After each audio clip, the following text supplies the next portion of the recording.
And good afternoon. Like is here, bringing another World of Warships news.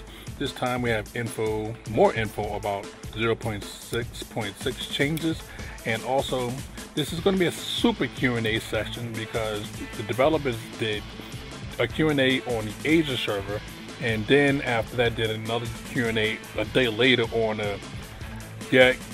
Karizinsburg. So there's going to be two of them in this time here, so it's going to be a super thing, so buckle up. Here we go. I'm gonna have to rain down a godly fucking firestorm on you. Okay, now let's look at the changes. Alright, German cruisers are going to be doing like this. 150 mm HE is going to increase to 38 millimeters of pin. The 203 millimeters HE will increase to 51 millimeters of pin. The 210 HE pin will increase to 53 millimeters. Now we already covered this part too. The turret on the Nuremberg will get 360 degrees for turret X and Y, but it will not happen to the Admiral Markov. Not affected by this one. Okay, and the Hindenburg will not be detonated anymore by AT splash. Yes, I know that was annoying. Certain ships get splashed by AT. Doesn't hit your ship and you blow the hell up. Wow. Okay, now these are going to be changes to the DDs. Farragut, Mohan, Sims, Hatsuharu, Fubuki, Akatsuki, Shirasuyu. The deck armor is going to be unified and it's going to be 16 millimeters. Next up, Benson, Loyang, Fletcher, Higuero, Hirakazi, Yugamo, Shimakaze. Deck armor is going to be unified to 19 millimeters. The Loyang's torpedo range is going to be buffed to 6.7 from 6. Loyang's hydroacoustic search is going to be buffed to 5.43, and torps are going to go up to 3. When they can see torps, going to go up to 3.48. The Yugamo can now equip the Type 93 Mod 3 now, and the G101 portside torpedo firing arc has been increased by 10 degrees towards the rear, and the midships firing arc has been increased by 12 degrees.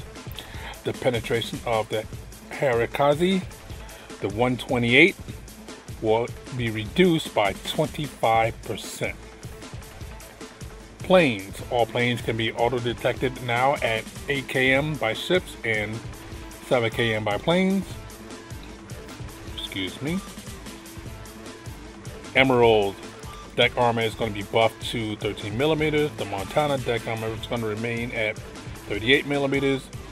The high school fleet graph speed captain will be changed from Wilhelmina to Thea. The HMS Grant price is going to be 4,500 doubloons. The Enterprise, as you already know, will be 14,000 doubloons, and the High School Musical as a carrier will be repriced to 9,900 doubloons. Okay, so now we have covered the changes to 0.6.6.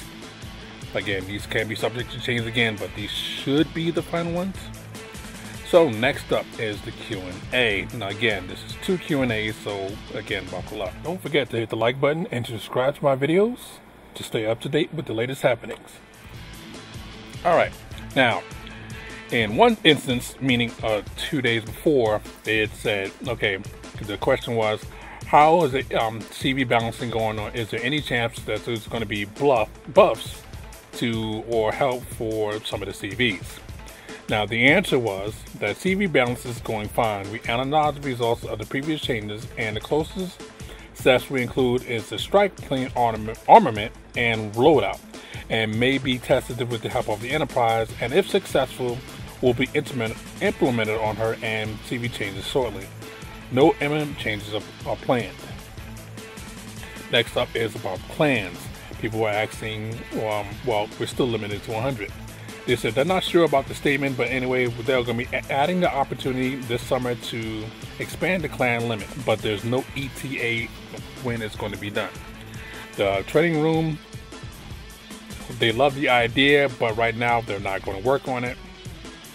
And people are complaining about the Saipan can disengage because it has less planes, and they said no. She has been less planes in the squadron and in reserve. She is balanced by the combat air package. Her planes at tier 9 will get buffed, when fighting tier 7s. We've already covered the issue about the decking on most of these, but this is a special case. Okay, they're talking about the black and also the kid. The kid will probably be tuned to 13 millimeters before leaf, and then they did an update while I was in the middle of a conversation. So actually, let's rethink that.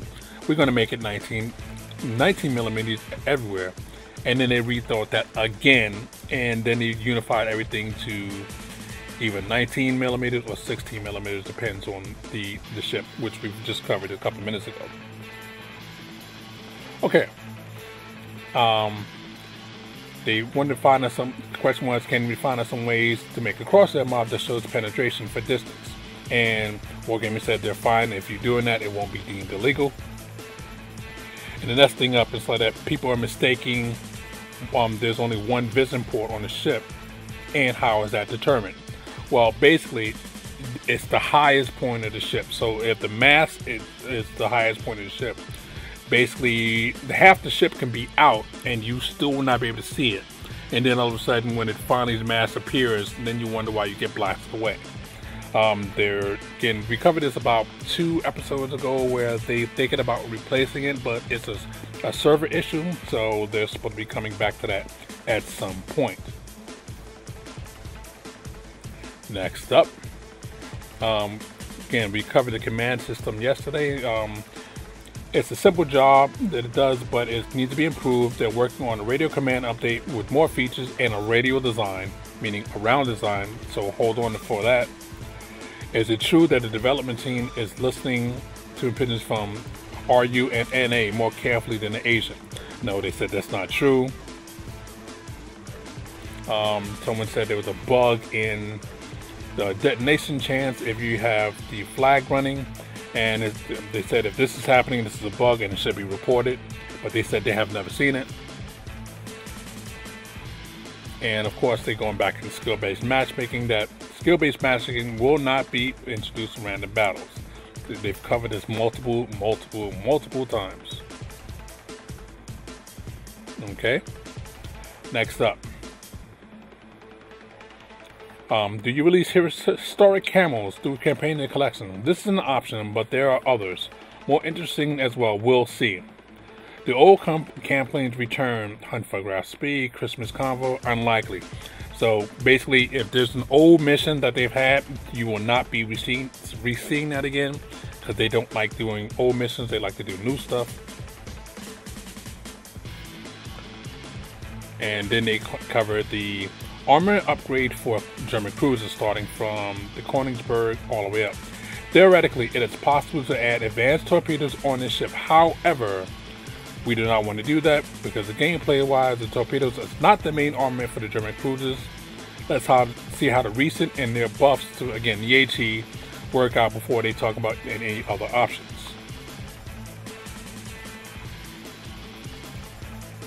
Okay, and then they're talking about the Galaceres missing the catapult. Historically had one, and they said they'll check it out to see if it actually does, and they'll basically look into it. And of course, they're going back into CV population changes. They're still researching the effects of the change, and while preliminary are good, some TVs at higher tier are having more difficulty. Improved CV experience and remains one of our important priorities.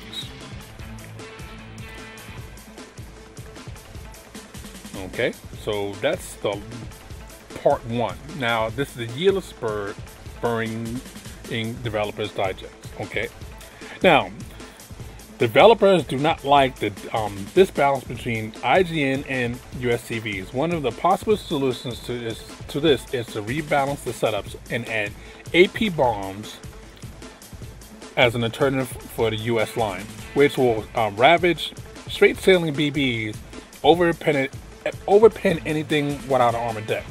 That sounds good in theory, but the problem is if you're juke one side or the other and you miss, you get absolutely no damage from it. So whereas the HE, at least if it splashes next to him, you can knock out, you know, a gun or something else like that. So I'm not sure if this change is for the best, but we'll see. At least they're thinking about making some changes. There are complaining about the balance, not balancing subclasses, i.e. one side can have two gross voids, the other side can have two carbers instead of having one of each. Since they're different classes, one's a DD and DL. This is imperfect. The balancer should account for subclasses as well. The developer's answer is that it's too complicated and it's not good for the server balance.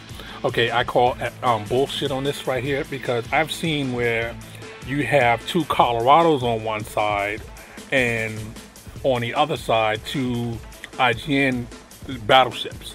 The matchmaker is just not working, or the balancer. So again, I call BS on this statement here. They really need to look into it. Premium ships higher than Tier 8 are currently in development. Excuse me, no premium ships.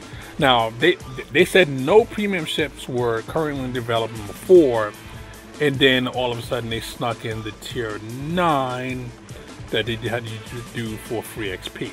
So I would take this with a grain of salt. The first version of the tech tree isn't perfect.